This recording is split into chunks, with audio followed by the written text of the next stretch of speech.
Bonjour à tous et bienvenue dans cette deuxième vidéo consacrée au gambit laiton, qui va s'intéresser après les premiers coups E4, E5, cavalier F3, F5, qui caractérisent le gambit laiton.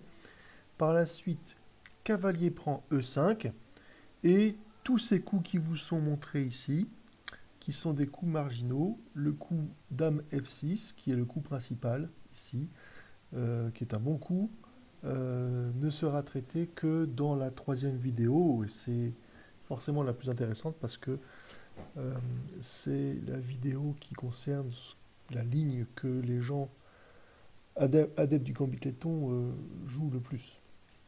Néanmoins, ces coups marginaux peuvent surprendre et donc il est intéressant pour les blancs de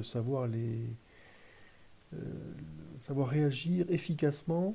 Je vous rappelle que cette ligne est principalement utile en partie rapide ou hyper rapide, des blitz, des boulettes. Et donc c'est compliqué, quand on ne connaît pas cette ouverture, de devoir calculer des variantes qui sont très tactiques. D'où l'intérêt de regarder cette vidéo, je crois. Alors après cavalier E5, une des variantes, on va dire intéressantes, c'est dame E7. Et la première ligne peut être constituée du coup dame H5 échec, G6, cavalier prend H6, avec, comme d'habitude dans ce type de position, euh, le pion qui est cloué, qui ne peut pas reprendre le cavalier, et ce cavalier menace de prendre la dame, menace de prendre la tour avec échec, et donc il faut réagir. Et l'une des façons de réagir pour les noirs dans cette ligne, c'est de prendre en E4 en faisant échec. C'est tout l'intérêt d'ailleurs d'avoir joué au troisième coup la dame en E7. Là, dans cette position, le coup naturel et moderne, j'allais dire, c'est de jouer fou E2. Et très honnêtement, dans cette position, les blancs n'ont aucun souci à se faire, c'est vraiment ce qu'il faut faire. Il y a eu tout de même, par le passé, une réaction inadaptée qui consistait à jouer roi D1, qui n'avait, dont il était très honnêtement difficile de comprendre l'intérêt, mais enfin, si ça vous arrive, donc ne jouez pas roi D1. Après roi D1, les blancs peuvent se retrouver en difficulté, tout simplement à cause de la suite cavalier F6 qui attaque la dame. Et si la dame se replie en H4, alors les noirs peuvent jouer un coup extrêmement provoquant qui est cavalier G4. Alors ce coup est provoquant, mais il pose un problème aux blancs. Et dans la précipitation ou les erreurs de calcul, les blancs peuvent craindre la prise du cavalier, attaquant la dame. Et si la dame prend la tour, un échec est mat. Par cavalier prend F2. Et un réflexe, j'allais dire défensif, peut conduire à jouer un coup qui est complètement stupide et erroné et catastrophique, en l'occurrence qui est D3. Si les blancs jouent D3, c'est une catastrophe. Je vais vous développer ça dans 2 secondes. L'autre mauvais coup, et ça c'est plus facile à comprendre, c'est de sortir le cavalier en C3 parce que dans cette position, ben, les blancs vont perdre une pièce. Euh, H prend G6, cavalier prend dame, tour prend dame, F3, pion prend cavalier, et voilà, et donc on se retrouve avec une pièce d'avance pour les noirs.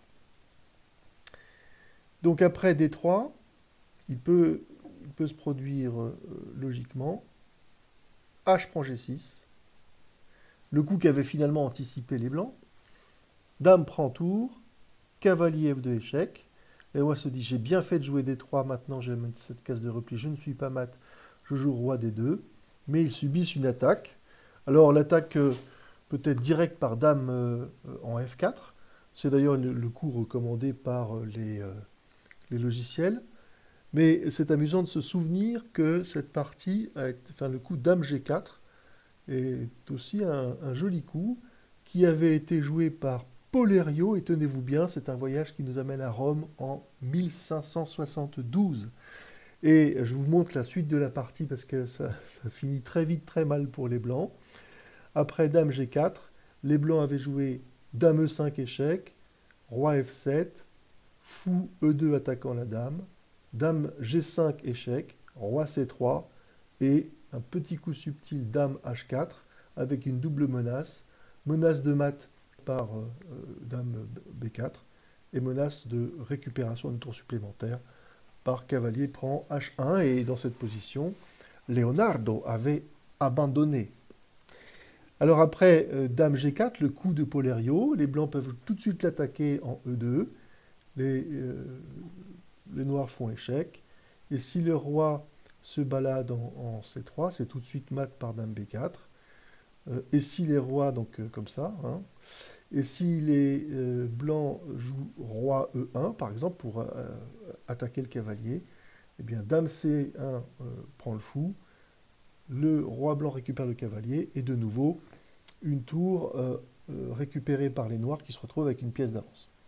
Donc cette ligne, pour résumer, D3 est catastrophique.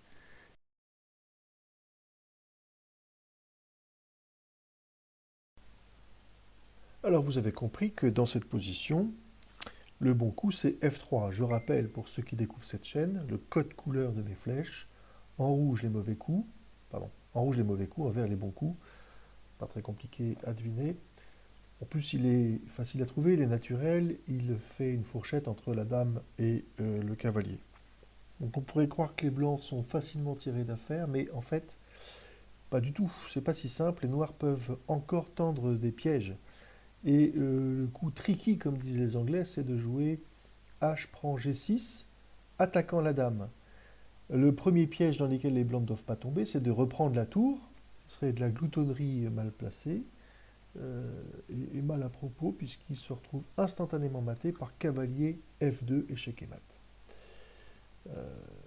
Donc c'est le premier piège. Le deuxième piège, c'est de reprendre la dame tout de suite, parce qu'à ce moment-là, la tour reprend la dame blanche, et le roi doit encore perdre du temps à parer la fourchette sur F2, créée par le cavalier noir. Donc il joue roi E1, et il perd un pion supplémentaire par ce coup F prend E4. Et donc finalement, la meilleure suite, c'est de prendre Dame prend G4, c'est quand même pas du tout un coup intuitif, mais c'est la seule défense, c'est quand même pour ça que c'est piégeant cette position. Et dans cette position, alors les noirs ont pour meilleure suite de se sacrifier en G2 pour récupérer un pion, et après roi prend en C2, pardon, et roi prend en C2, le pion noir reprend la dame, et la position est à peu près égale entre les deux camps, et sans grand intérêt tactique par la suite.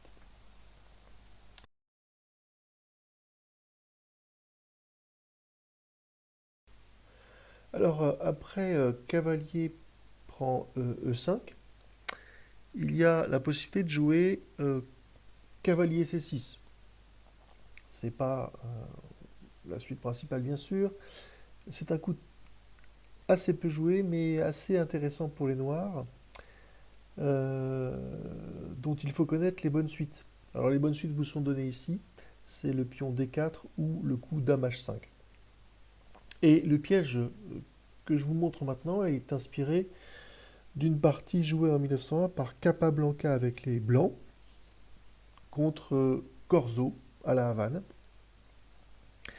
dans laquelle Capablanca perd. Bon, il était jeune hein, à cette époque-là, mais il n'était pas encore champion du monde, mais il perd. Euh, Pourquoi c'est intéressant? Parce que Capablanca avait la réputation de jouer des coups naturels. Et, euh, et du coup, c'est assez reproductible. Ça rend la position crédible pour n'importe quel joueur, puisque c'est en jouant des coups naturels qu'on tombe dans le piège. Alors on y va. Après cavalier C6, Capablanca avait joué dame H5 échec, et on a retrouvé une position très habituelle dans ce type de début ouvert, G6, cavalier prend G6, le pion H7 étant cloué, euh, les blancs menacent un échec à la découverte en prenant la tour, et les noirs réagissent immédiatement en jouant cavalier F6. Dans cette position, La dame noire doit rester sur la colonne H pour maintenir la pression sur la tour.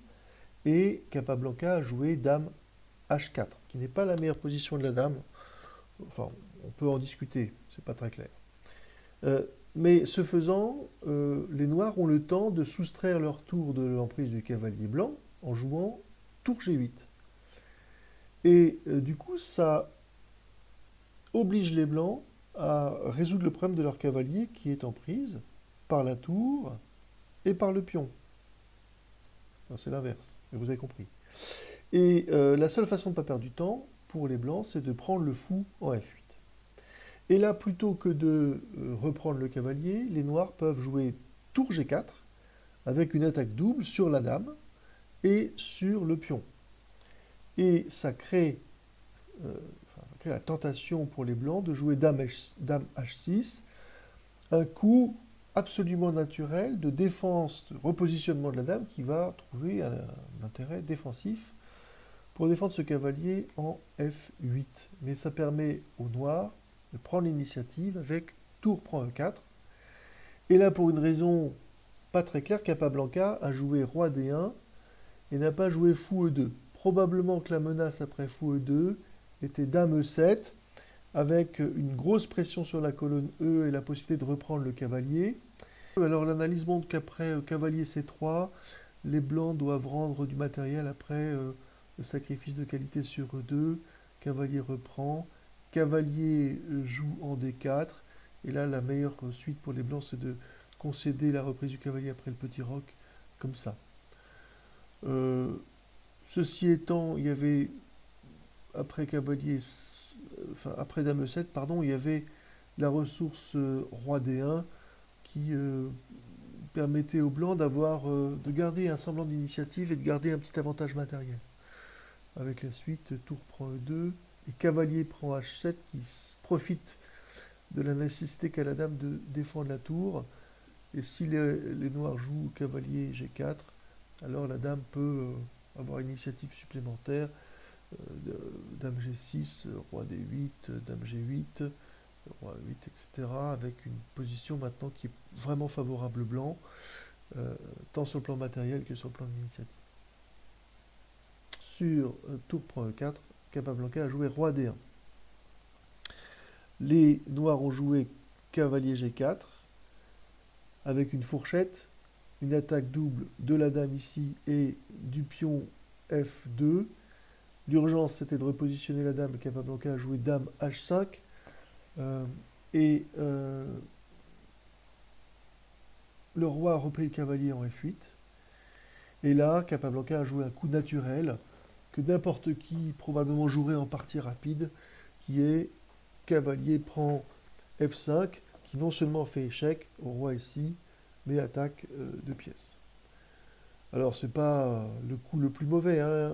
Le coup le plus mauvais ça aurait été de jouer F3 avec un mat immédiat, qui ressemble à ce que vous avez vu précédemment tout à l'heure. Le meilleur coup, le bon coup dans cette position, c'était par exemple de jouer C3. Mais sur, dame prend le pion en F5. Le roi joue donc en G8 pour se soustraire de l'attaque de la dame et ça crée instantanément un piège pour les noirs qui ne peuvent pas reprendre ces deux pièces d'aucune façon. Pas par la fourchette, parce que comme tout à l'heure, il y a mat, cavalier F2. Bien sûr, pas la reprise du cavalier qui est défendue par la tour, et puis pas non plus la reprise de la tour à cause de cette fourchette aussi cavalier F2 qui ne crée pas le mat mais qui récupère la dame.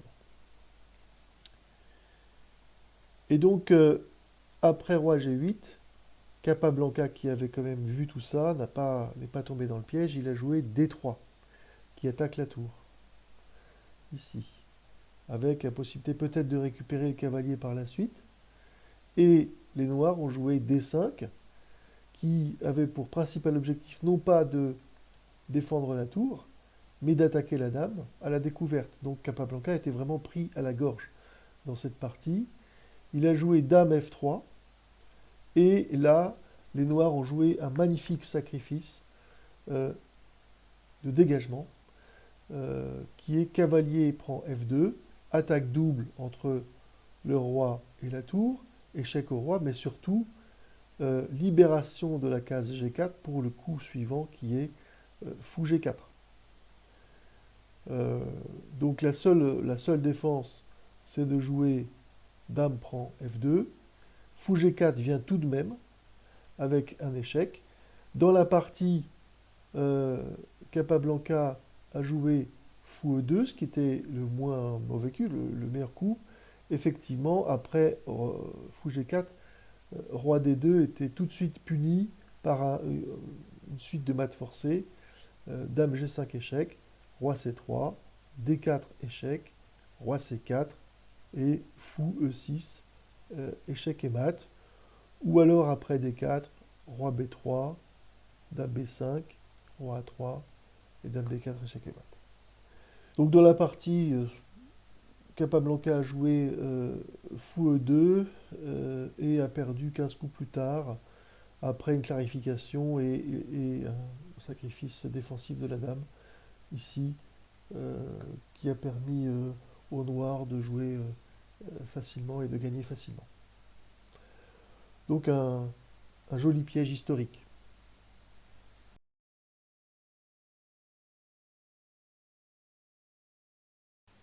Bien, si on reprend la variante cavalier prend E5, cavalier C6, et la suite que vous venez de voir, dame H5, G6, cavalier H6, cavalier F6, repli de la dame en H4, les noirs font tour G8, le cavalier blanc, pour ne pas perdre de temps, prend le fou en F8, et les noirs jouent tour G4.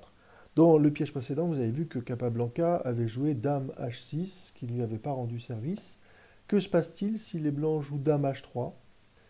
Les noirs continuent leur initiative, ils prennent le pion E4 avec échec, et si les blancs ne veulent pas perdre leur possibilité de roquer, ils vont jouer fou E2 et subir d'emblée une pression par dame E7, et justifiant donc de défendre ce fou.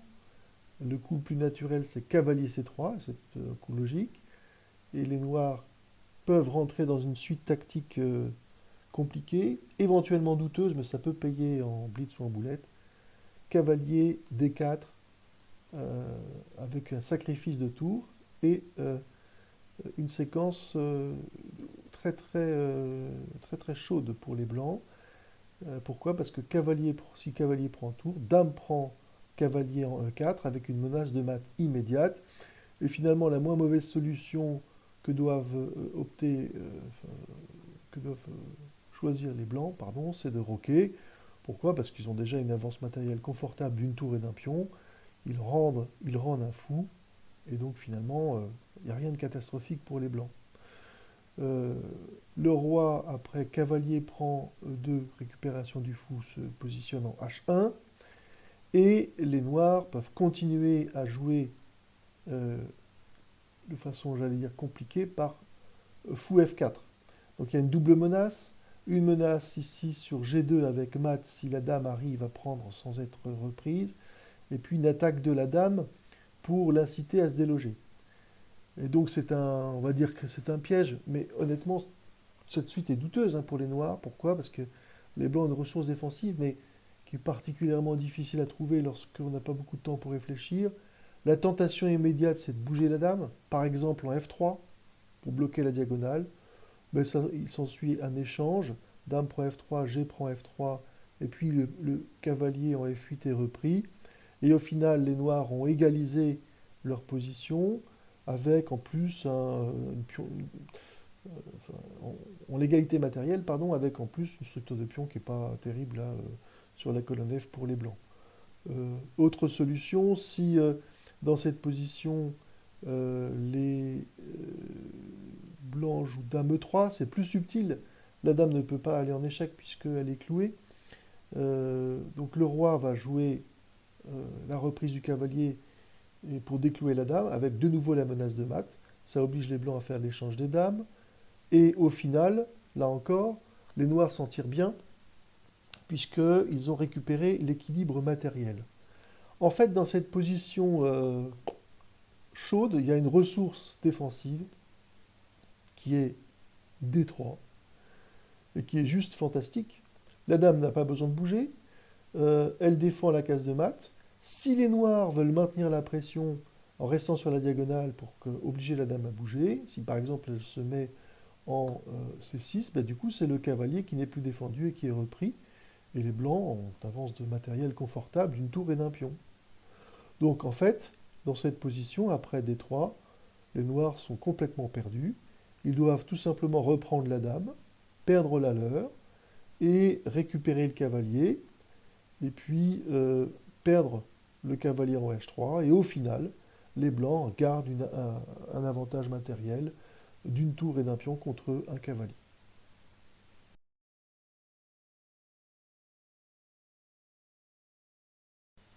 Et après la séquence cavalier E5, cavalier C6, dame H5, G6, cavalier prend, G6, cavalier F6, euh, on a, on a vu dans les deux pièges précédents des lignes où la dame restait sur la colonne H pour maintenir la pression sur la tour et se positionnait en H4, ce qui autorisait la manœuvre tour G8 et tour G4 avec une forte initiative, on va dire, même si ce n'est pas toujours concluant. Que se passe-t-il si la dame se replie directement à H3? Les noirs peuvent à ce moment-là prendre le cavalier en G6 et donc sacrifier la qualité. La dame reprend la tour. La dame noire se développe en E7 avec une pression sur le roi. Et c'est compliqué pour les blancs de devoir gérer deux problèmes, qui est la défense de ce pion et le repli, on va dire, prophylactique de la dame qui, effectivement, sur cette case H8 ne sert pas à grand-chose et pourrait subir une menace de ce type-là. Roi F7, fou G7 par exemple, avec donc un repli inévitable. Donc pourquoi pas le faire tout de suite? Malheureusement, si les blancs le font tout de suite, ils se mettent en difficulté parce que les noirs peuvent continuer avec cavalier prend E4, menaçant un échec à la découverte. Par exemple, cavalier G3 récupérant la tour en H1, donc empochant tout de suite la qualité investie. Et la tentation pour les noirs serait de jouer E3, ce qui est un mauvais coup, vous allez voir tout de suite. La bonne réplique, c'est fou E2 pour boucher pour bloquer la colonne E et donc empêcher toute mobilisation agressive du cavalier. Si le cavalier joue en D4 pour attaquer le fou, la dame peut revenir tranquillement en D3 pour le défendre, et les noirs n'ont pas grand-chose à se mettre sous la dent, puisque en D3, la dame défend efficacement non seulement le fou ici, mais la case C2 qui est la fourchette, qui était menacée par cavalier D4. Bien, donc après cavalier E4, l'erreur serait de jouer tout de suite dame E3 pour bloquer la colonne E, parce qu'à ce moment-là, les noirs ont un joli petit piège, qui est F4, et qui interroge la dame, qui devrait idéalement pouvoir rester sur la colonne E. Si elle joue en E2, alors cavalier D4 l'attaque, elle est obligée de quitter la colonne E, par exemple en D3, et alors cavalier C5 prend la dame avec un échec à la découverte, et la partie est perdue. Si après F4, la dame joue directement en D3, cavalier G3 fait la menace initiale, donc et va après fou E2 empocher la tour. Si la dame se positionne prend le pion F4, ben, c'est la même chose, la même menace, mais là le pire c'est que le roi est obligé de bouger parce que si le fou s'interpose en E2, c'est mat. Et si la dame joue en F3, on peut jouer alors cavalier D4 avec la menace cavalier prend dame, pardon, cavalier prend C2 et la dame revient en D3 pour parer la fourchette et subit de nouveau l'attaque à la découverte avec échec. Donc voilà pour ce petit piège des noirs. En résumé, après le repli de la dame, qui est peut-être prématuré dans cette situation, il faut en tout cas pas du tout la remettre sur la colonne E d'emblée, parce que c'est l'enfer.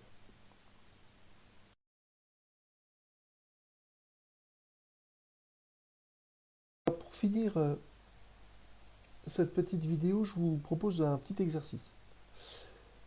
Après le coup cavalier E5, il y a une variante marginale qui est fou C5. C'est pas du tout un coup conseillé pour les noirs, mais admettons que les blancs commettent l'erreur de prendre ce pion pour empocher un deuxième pion d'avance, et donc en perdant un peu le centre, ce pion F5, les noirs pourraient être tentés de justifier leur coup précédent par un sacrifice en F2. Donc fou prend F2. La question que je vous pose, c'est ce sacrifice est-il juste ou pas? Je vous propose de faire pause et d'y réfléchir une minute. Je pense qu'au-delà de 1800 Elo, vous devriez trouver la bonne réponse. À 2000 Elo, vous l'avez trouvé en 10 secondes. Donc en fait, la réfutation du sacrifice éventuel suppose qu'on accepte la pièce. Donc roi prend F2. Là, les noirs peuvent jouer dame H4, échec. Et effectivement, il faut réfléchir à deux fois avant de repositionner son roi. Les deux mauvaises cases sont roi G1 à cause du mat en D4 par la dame. Et l'autre mauvaise case, c'est roi E2 pardon, à cause de dame E4 qui récupère le cavalier. Bon, je pense que si vous avez mis 800 Elo, tout ça vous l'avez vu, vous n'êtes pas tombé dans le piège. Et vous avez compris que la meilleure case, c'était roi F3, éventuellement roi E3, mais roi F3 est la meilleure case. Et après roi E3, cavalier F6 est un coup de développement naturel des noirs. Bien, le roi étant exposé en F3, les blancs peuvent craindre effectivement un développement rapide des noirs, par exemple cavalier C6 et une attaque sur les cases E4 et G4 par la dame noire. Et donc les blancs peuvent être tentés de vouloir déloger la dame noire. Alors G3 ne marche pas du tout à cause de dame E5 qui prend en enfilade la tour en H1. Et D3 pour préparer G3 au coup suivant ne marche pas plus, puisque à ce moment-là, les noirs peuvent déloger le cavalier ici. Et si le cavalier se replie par exemple en C4, alors la dame en G4 prend la dame D1 en enfilade. Donc ces deux coups sont mauvais. Il y a tout de même une réfutation qui est dame E2, parce que ce coup menace un échec à la découverte par cavalier G6, qui prendra la dame au coup d'après. Et donc ce coup oblige les noirs à bouger leur roi de la colonne E. Le meilleur coup dans cette perspective, c'est le petit roc. Et à ce moment-là, malheureusement pour les noirs, les blancs vont neutraliser toute possibilité d'attaque en jouant dame C4 échec. L'échange est obligatoire puisque la dame noire n'est pas défendue. Et après dame prend C4, fou prend C4 échec, les blancs sont tranquilles et ont une pièce et un pion d'avance. Bien, donc ainsi s'achève cette deuxième vidéo consacrée au gambit laiton et ses lignes marginales du troisième coup des noirs qui vous sont résumées ici. J'ai eu du plaisir à citer deux victoires avec les noirs dans le gambit laiton. La première au crédit de Polerio, qui date un peu, la deuxième au détriment de Capablanca, ce qui justifie quand même qu'on s'intéresse à cette ouverture. Et je vous remercie d'avoir pris la peine de regarder cette vidéo jusqu'au bout. Je vous encourage à continuer dans cette voie en regardant la variante principale, dame F6, qui est bien entendu la plus jouée. Et là, vous verrez, entre autres, une magnifique combinaison de Bobby Fischer. Et je pense que ce sera cette vidéo qui sera finalement pour vous la plus utile.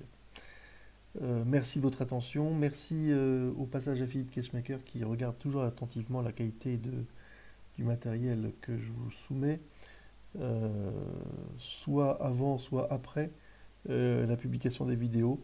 Je compte sur vous pour commenter, pour rectifier certaines approximations et pour me demander quelles ouvertures vous souhaitez que je screen pour les prochaines vidéos. À bientôt et prenez soin de vous dans cette période difficile du coronavirus. Ciao.